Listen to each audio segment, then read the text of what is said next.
জীবনটাকে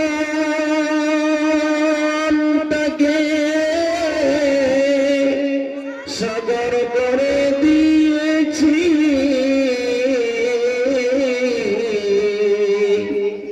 তাই গো আল্লাহ তোমার কাছে ক্ষমা চাইছি রহমান রহিম, তুমি মাফ করো আমায়,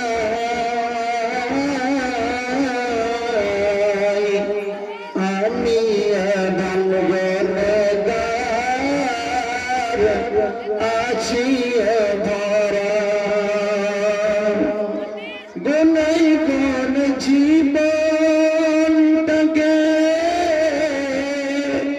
ক্ষয় করে দিয়েছি, তাই গো আল্লাহ তোমার কাছে